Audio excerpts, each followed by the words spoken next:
janë të gjithë me një pajisje backup. Do me thënë që siguron funksionimin e tyre të plot me energji të akumuluar, me akumulator të cilët janë të inkorporuar në këto aparate. Kështu që trajtimi i këtyre të smurve vazhdoi normalisht, madje jo vetëm trajtimi i asistentës respiratore, por edhe trajtimi i vazhdueshëm i tyre, pasi këta të smur mjekimin e marrin nëpërmjet aparateve në mënyrë të vazhdueshme, të cilët edhe ata janë me backup. Gjithashtu, edhe monitorimi i këtyre të smurve ishte korrekt.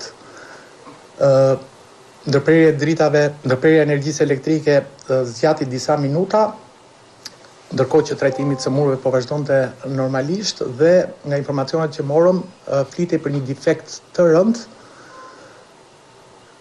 dhe koha e rikthimit të energjisë elektrike ishte e pa konfirmuar. Kështu që në këto kushte, për të shmangur rënien apo mos funksionimin e një koshëm të disa aparateve respirator, vendosëm kalimin e të smurve në godinën tjetër të spitalit, apo në njësinë e terapisë intensive të spitalit ngjitur, ku zhvendosja e smurve u krye vetëm 20 metra më larg, duke siguruar vazhdimin e trajtimit edhe në kushtet e reja të reanimacionit të ri. Vendosëm që të transportojmë vetëm 10 të smur, nga të cilët 9 ishin në respiracion të drejtuar, do të thënë që frymarrja e tyre sigurohen përmjet aparateve respirator. Sigurisht ne kemi mjetet që transporti i këtyre të smurve të realizohet me respirator portativ, pa e cënuar trajtimin e tyre gjatë transportit. Transporti ishte i shkurtër, të smurët u stabilizuan në njësinë e terapisë intensive të kardiologjisë, të 9 të smurët të cilët ishin të intubuar dhe vazhduan trajtimin e tyre për afro 20-30 minuta. Ndërkohë që trajtimi të smurve, i cili u krye në mënyrë të kontrolluar një nga një, vazhdoi në reanimacion e kardiologjisë dhe konkretisht në 20:18 ka nikur është ndërprerë energjia elektrike dhe në 20:43 ne kemi filluar transportin e të smurve.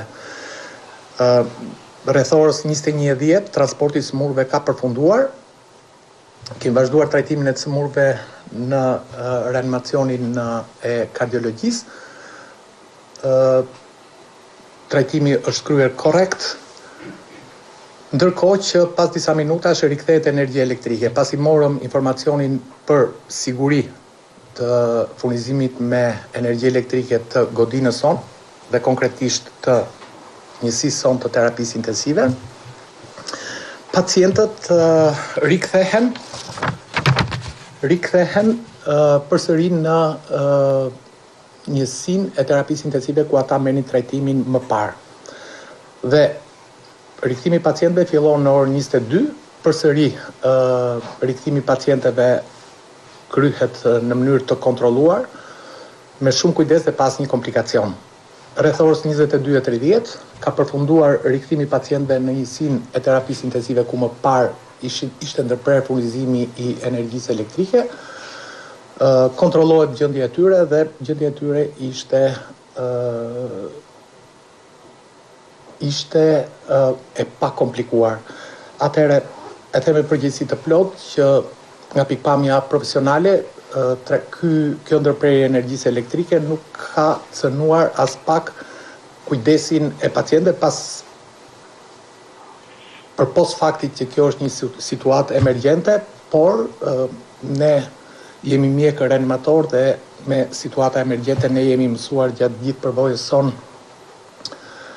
profesionale, kështu që aktualisht të smurët ndodhen në njësinë e terapisë intensive që ata marrin trajtimin përkatës dhe trajtimi tyre vazhdon normalisht. Përsa i përket smurëve të cilët kanë qenë në reanimacionin, në reanimacionin kirurgjikal, ata të sëmur vazhduan që ta marrin trajtimin në reanimacionin kirurgjikal pa vështirësi dhe gjendja e tyre nuk kemi asnjë komplikacion të situatës këtyre të sëmurve përsa i përket ndërprerjes së furnizimit me energji elektrike në reanimacionin kirurgjikal.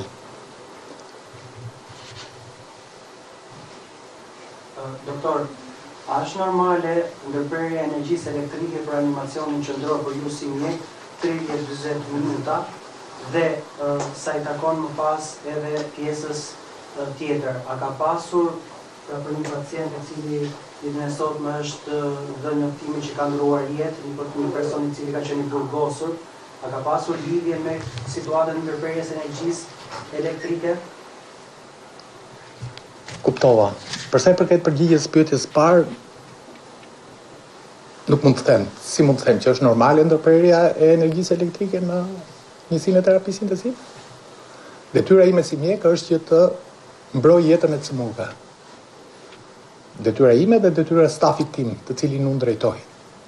Kështu që në çfarëdo lloj situate, ne jemi të gatshëm për të përballuar këtë situatë në mbrojtjen e jetës së sëmurve. Dhe kaq.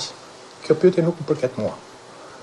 Ndërsa, sigurisht, për pyetjen e dytë, për humbjen e jetës një të sëmurit të dënuar, i cili po trajtohej në njësinë e terapisë intensive të kirurgjisë, gjendja e këtij sëmuri ishte e rëndë. Normalisht një sëmur i cili shtrohet në njësitë e terapisë intensive janë të sëmurë të cilët kërcënohen nga vdekja. Dhe gjendja e këtij sëmuri ishte mjaft e rëndë. Jo vetëm në natën e mbrëmshme, por gjendja e këtij sëmuri ishte e rëndë që në ardhje. Do të thënë, ditën që është shtruar për t'u nështruar një interventi kirurgjikal, ditën e diel, në pasdite, të gjitha të dhënat janë të argumentuara në kartelën klinike, që gjendja e këtij sëmuri ka qenë shumë e rëndë, i sëmuri vuante nga ciroza hepatike dhe ka patur një hemoragji masive intraabdominale për cilën edhe është trajtuar kirurgjikalisht. A keni të dhëna për orarin kur është ndarë nga jeta persone që ishte duke u trajtuar? Saktësisht, i sëmuri është ndarë nga jeta në orën 4:18 minuta, 4:13 minuta të mëngjesit. Ndërkohë që furnizimi me energji elektrike është rikthyer rreth orës 21:40-45 minuta. Doktor, këto pajisjet backup që ju thoni që punojnë pasi ndërprerjen e energji elektrike, sa kanë një gjatësinë e tyre? Sa minuta punojnë pa energji elektrike? Atëherë, pajisjet backup sigurisht gjatë të përdorimit të tyre konsumohen. Do me thënë, sa më shumë kalon koha e përdorimit të këtyre pajisjeve, aq më shkurtër është edhe koha e backupit.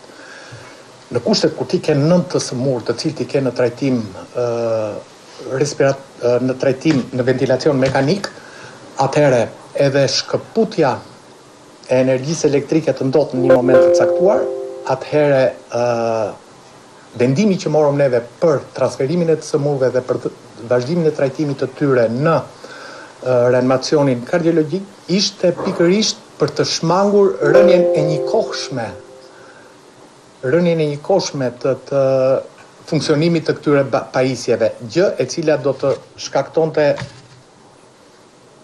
probleme në transportin e pacientëve në mënyrë të njëkohshme në reanimacionin tjetër, i cili ishte i furnizuar me energji elektrike. Nuk mund ta them se sa është ose sa është koha që këto pajisje sigurojnë, por mund të them me siguri që pajisjet e reja të sigurojnë një mbajtje të funksionit të aparatit për një periudhë për 5-6 orësh.